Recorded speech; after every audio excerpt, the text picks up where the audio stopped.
Hello mga ka-journey, welcome back again. So finally, I have decided na plastic water bottle ang gagamitin natin para sa ating self-watering ng ating mga halaman. Because we will be going out for 4 or 5 days outside the country. So gagawa tayo ng self-watering na plastic bottle para sa ating mga outdoor plants.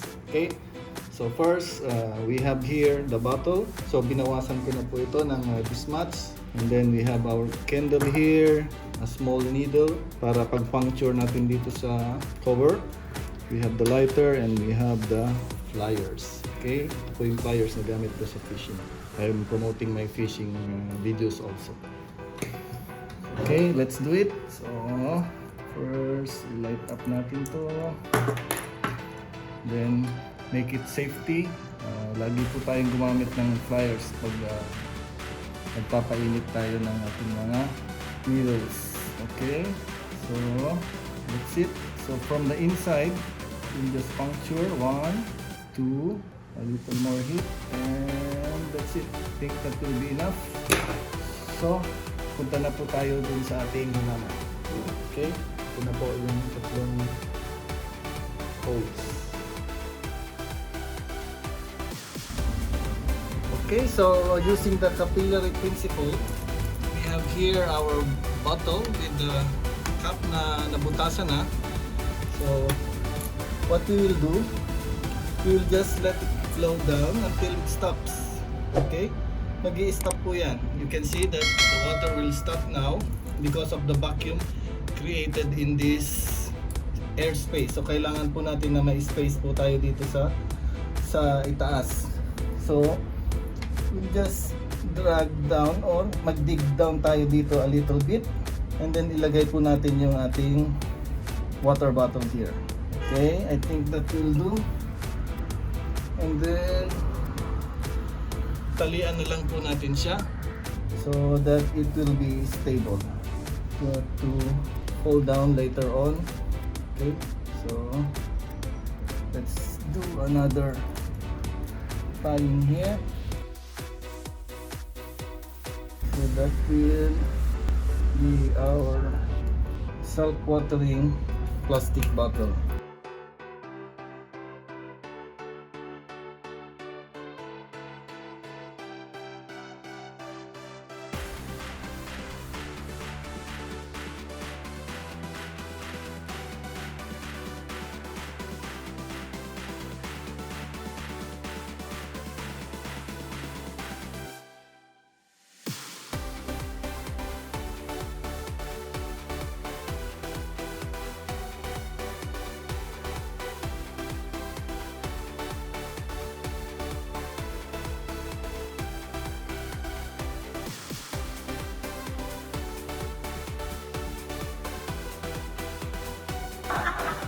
Okay mga adventure, welcome back home.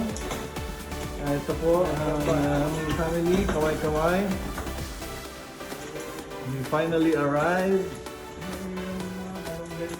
Okay, so let us see what happened to our... Oh! The malunggay is... Hindi, automatic yun eh. Ayan yung nasa taas. Okay, so let us see. The pieces are okay.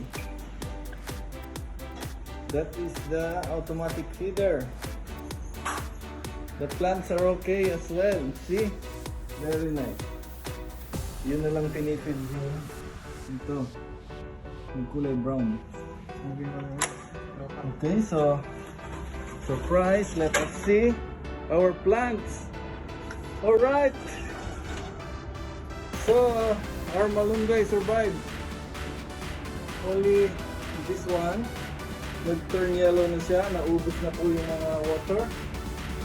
Nag-survive din yung ating mga santan plants, yung snake plants, and that's it.